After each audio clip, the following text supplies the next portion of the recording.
Hi hello நண்பர்களே. இப்போ நம்ம இந்த வீடியோவில் என்ன பார்க்க போகிறோன்னா, கண்ணாடியை பார்த்தாலும் பேய் வந்து கொன்று இட்டுட்டு போயிடுது, மொபைல் கண்ணாடி பார்த்தாலும் இட்டு போகுது, லேப்டாப் கண்ணாடியை பார்த்தாலும் பேய் வந்து கொன்று இட்டுட்டு போகுது. அது ஏன் இதனாலன்னு பார்க்கலாம் வாங்க, வீடியோக்குள்ள போகலாம். ஸ்டார்டிங்கில் பார்த்தா திடீர்னு காலையில் ஏஞ்சி ஒரு பொண்ணு முகத்தை பார்க்குது. அந்த இடத்துல பார்த்தா பேய் வந்து அந்த கண்ணாடியெல்லாம் துணி தூளை உடச்சி அதை கொன்று இட்டுட்டு போகுது.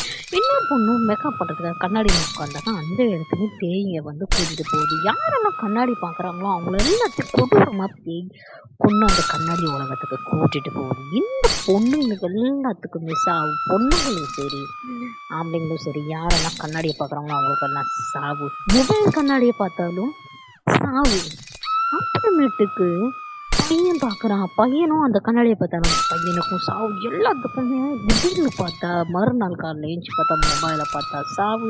எங்கெல்லாம் கண்ணாடி இருக்குதோ அங்கெல்லாம் சாவு. திடீர்னு எதனால சாவு, எதனால பேய்ங்கெல்லாம் வந்துச்சு? ஏன்னா இது ஒரு பிளாக் மேஜிக் பண்ணி பேயை ஏவி விட்டுட்டாங்க. அன்றைக்கி அமாவாசை அன்னைக்கு அந்த நாளில் எல்லாருமே கொத்து கொத்தா செத்தாங்க. டிவி பார்த்தாலும் டிவியில் இருக்க கண்ணாடியிலே பேய் வந்து கொன்று கூட்டிகிட்டு போயிடுச்சு. லேப்டாப் பார்த்தாலும் கொன்று கூட்டு போயிடுச்சு. எல்லாத்தையும் கொன்று கூட்டு போயிடுச்சு. அந்த ஊரே சுடுகாடாக மாறிடுச்சு. ரொம்ப வித்தியாசமாக இருக்குல்ல. காலையில் தூங்கி எழுந்துச்சி பார்த்தா திடீர்னு பார்த்தா நம்ம உயிரோடு இல்லை. எப்படி இருக்கும்? இந்த வித்தியாசமான ஸ்டோரி பிடிச்சிருந்தா லைக் பண்ணுங்கள், சப்ஸ்கிரைப் பண்ணுங்கள், உங்கள் ஃப்ரெண்ட்ஸ் அண்ட் ஃபேமிலியை ஷேர் பண்ணுங்கள். பாய்.